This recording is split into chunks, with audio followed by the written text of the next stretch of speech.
কারওয়ান বাজারের শেষ মাথায় ঢুকলেই শোনা যায় টুংটাং শব্দ, গরম লোহায় হাতুড়ির আওয়াজ। কামারপাড়ায় এই ব্যস্ততার দৃশ্যের কারণ ঈদুল আজহা। পশু কেনার পর যে জিনিসটি সবচেয়ে বেশি জরুরি তা হলো ধারালো চাপাতি, দা, ছুরি। আর সেই প্রয়োজন মেটাতেই বছরের এই সময়ে ঢাকার কারওয়ান বাজারের কামারপাড়ায় জমে ওঠে ব্যতিক্রমী এক কর্মযজ্ঞ।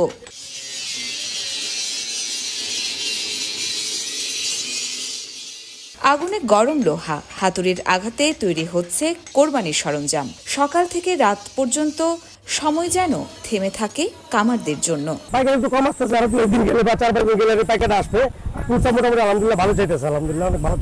বছরের পর বছর এই কামারদের কাছ থেকে জিনিসপত্র কিনছেন অনেকেই। কোরবানি উপলক্ষে দা বটির চাহিদা সম্পর্কে বললেন ক্রেতারা। অনেক দূর দূরান্ত আছে ওই ছুরি চাপাটির জন্য নেওয়ার জন্য, তা আমিও আসলাম, দূরে একটা চাপাটিও নিলাম, আবার 2-3টা ছুরি চাপাটি ধার দিলাম। অনেক বেটার দেখে এখানে আসলাম।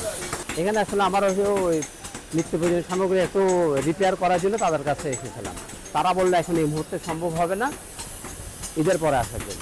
ঈদের সময়টা আসলেই বিক্রেতাদের জন্য যুদ্ধের মতো। প্রতিদিন সকাল 7টা থেকে শুরু করে মাঝে মধ্যে মধ্যরাত পর্যন্ত কাজ করতে হয় তাদের, এমনটাই বলছিলেন বিক্রেতারা। আমাদের কারওয়ান বাজারে তো ঐতিহ্য বাজার, এখানে 12 মাসই আমাদের সবসময় বিভিন্ন আইটেমের জিনিস বিক্রি করা হয়। গাড়ির যন্ত্র হইতে বিল্ডিং কলেকশনারি সমস্ত মালামাল এখানে বিক্রি করা হয়।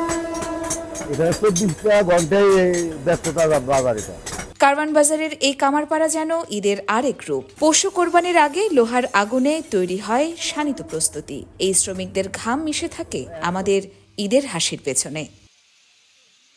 ইয়র্মা শায়ের জাহান, দেশকাল নিউজ।